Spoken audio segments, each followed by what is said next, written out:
What's up, guys? We are back with another Rust What's Coming, and as we talk here in the background, you'll see some of the new artwork for the military tunnels, and this is just going to pretty much be what the bunkers inside are going to look like, so that's actually pretty cool.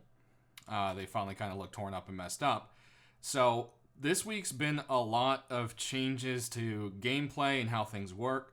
So starting off, we've got the crafting times half for the Balti, the AK, the semi-auto pistol and rifle, the Thompson and SMG. Crafting time has been cut down to 1/4 for arrows. So that's 5 seconds for 2 arrows. Crafting time lowered by 30 seconds for the bear trap and lowered to 60 seconds for the auto turret. Then cost reductions have been done. Double barrel has been brought down to 150 metal frags and only 1 pipe. Landmine has lost the gear requirement. Metal barricade costs 1 less blade each. And the bow knife is now only 30 bone fragments, no cloth required.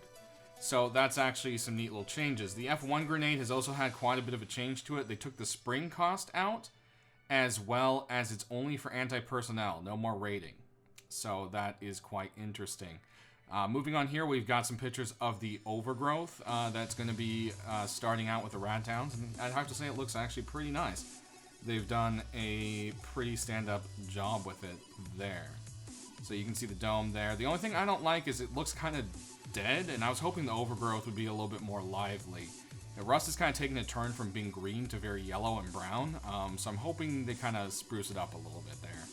Otherwise, it looks great. Hull sight has been altered to be better. During the day, you can actually see the reticle, as well as they made it quite bigger. It looks a little too blurry, but this isn't exactly the best picture, but pretty good that it actually works properly now. And then you can see they're working on making icons of all the dropped items. So you can see, all those sitting there. And then they've done quite a bit of work here on the player animations for third person. So this is basically what you would see if your friend was standing next to you. And you can actually see people reload now.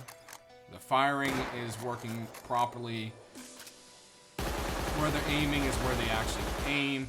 Of course, there'll probably be some kinks in the butt in there, but kinks in the butt. Wow, kinks in the system. Like, for instance, that clip just kind of came out of nowhere. You can actually see the shotgun shell popping out. So all these kind of changes you might feel aren't too important, but you got to remember whoever's working on this isn't someone who works out the bugs or the optimizations. And this is just adding to the game, making it feel more like a solid, finished game. You don't really have that alpha look and feel to it anymore. So that's definitely something that is cool right there. Moving on, there's a lot of changes to food. So food actually is more beneficial to you if you go ahead and grow it, as well as hemp. So hemp usually gives you 10. A properly watered hemp plant's going to give you 40 cloth. Pumpkins watered 2 to 3, and corn watered 4 to 6. So corn actually has the least water requirements of all of them. So it's kind of like the easier go-to food, I would say. They've also reduced the amount of food you get from meats and cooked other meats and non-grown foods. So they're really trying to kind of implement farming as a legitimate thing that's worth doing. As you can see in the picture that has been in the background here, it's also pretty easy to tell between a healthy plant, unhealthy plant, and the colors will change as they need water. So if they start to look brown, you might want to water your plants a little bit. Basically, is kind of what's going on here. So that's that there. Lastly, we move on to what I have to say is probably the most exciting part for me, and that would be the heavy armor. It disappeared into concept limbo, so to say, as our good friend Shadowfrax has dubbed it.